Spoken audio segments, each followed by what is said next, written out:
ನಾನು ಪ್ರತಿಯೊಬ್ಬ ಸ್ಟೂಡೆಂಟ್ಸ್ಗಳಿಗೆ ಹೇಳ್ತೀನಿ, ಟೆಕ್ನಾಲಜಿ ಬಗ್ಗೆ ಗಮನ ಹರಿಸಿ. ಕ್ವಾಲಿಫಿಕೇಶನ್ ಮೋಸ್ಟ್ ಇಂಪಾರ್ಟೆಂಟ್, ಬಟ್ ಕ್ವಾಲಿಫಿಕೇಶನ್ಗಿಂತ ಇಂಪಾರ್ಟೆಂಟ್ ಏನಿದೆ ಅಂದ್ರೆ ಟೆಕ್ನಾಲಜಿ ಬಗ್ಗೆ ಯೋಚನೆ ಮಾಡಬೇಕು.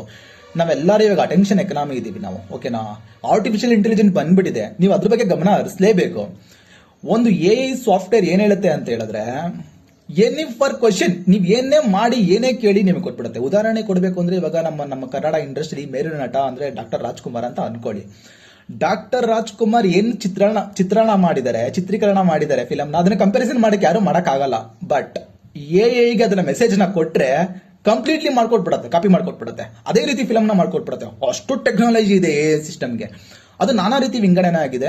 ನೀವು ಉದಾಹರಣೆ ಚಾಟ್ GPT ಎಲ್ಲ ಯೂಸ್ ಮಾಡಬಹುದು. ಇದನ್ನ ಅಂಡರ್ಸ್ ಅಲ್ಲಿ ಬರುತ್ತೆ ನಿಮಗೆ. ಅದರಲ್ಲೂ ಕೇಳಿದ್ರೆ ನಿಮಗೆ ಪ್ರಶ್ನೆ ಉತ್ತರ ಕೊಟ್ಬಿಡುತ್ತೆ. ನಿಮ್ಮ ಮನೆ ಮುಂದೆ ಗಿಡ ಇದೆ ಅಂತ ಅನ್ಕೊಳ್ಳಿ, ಓಕೆನಾ? ಆ ಗಿಡಕ್ಕೆ ಏನಾದ್ರೂ ನಿಮಗೆ ತೊಂದರೆಗಳಾಗ್ಬಿಟ್ಟಿದೆ, ನೀವು ಯಾರನ್ನೋ ಪ್ರಶ್ನೆ ಮಾಡಬೇಕು, ಎಲ್ಲೆಲ್ಲೋ ಹೋಗ್ಬೇಕು ಅನ್ಕೊಳ್ಳಿ, ಅದನ್ನ ಕೇಳಿ ನೀವು ಒಂದು ಫೋಟೋ ಹೊಡ್ಬಿಟ್ಟು ಅದಕ್ಕೆ ಹಾಕ್ಬಿಡಿ, ಓಕೆನಾ? ನೀವು ಕೇಳಿ ಈ ಗಿಡಕ್ಕೆ ಏನ್ ಸಮಸ್ಯೆ ಆಗಿದೆ, ಕಂಪ್ಲೀಟ್ಲಿ ಕೊಡುತ್ತೆ. ಅದಕ್ಕೆ ನೀರು ಕಮ್ಮಿ ಆಗಿದೆಯಾ, ಇಲ್ಲ ಏನೋ ತೊಂದರೆಗಳಾಗಿದೆಯಾ, ಬಾಡಿ ಏನ್ ಪೈನ್ ಆಯಿತು, ಏನ್ ಕಂಪ್ಲೀಟ್ ಡಾಟಾ ಕೊಡುತ್ತೆ. ಅದನ್ನ ಹೇಗೆ ರಿಕವರ್ ಮಾಡಬಹುದು ಅನ್ನೋದು ಕೊಟ್ಬಿಡುತ್ತೆ ನಿಮಗೆ ಮೆಸೇಜ್.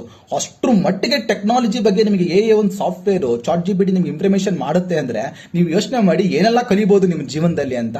ಅದಕ್ಕೆ ಹೇಳೋದು, ಕ್ವಾಲಿಫಿಕೇಶನ್ ಎಷ್ಟು ಇಂಪಾರ್ಟೆಂಟೋ ಅಷ್ಟೇ ಇಂಪಾರ್ಟೆಂಟು ಟೆಕ್ನಾಲಜಿ. ಮುಂದೆ ಟೆಕ್ನಾಲಜಿ ಹೇಗೆ ಬರುತ್ತೆ ಅಂದ್ರೆ ಬ್ಯಾಂಕಿಂಗ್ ಸೆಕ್ಟರ್ಗಳೇ ಇರಲ್ಲ, ಓಕೆನಾ? ನೀವೆಲ್ಲ ಒಂದ್ ಕಡೆ ಬ್ಯಾಂಕ್ ಅಕೌಂಟ್ ಮಾಡಿದೀರಾ, ಬ್ಯಾಂಕ್ ಅಕೌಂಟ್ ಎಂಪ್ಲಾಯೀಸ್ಗಳೇ ಇರಲ್ಲ ಅಲ್ಲಿ, ಓಕೆನಾ? ಅಷ್ಟು ಇದೆ.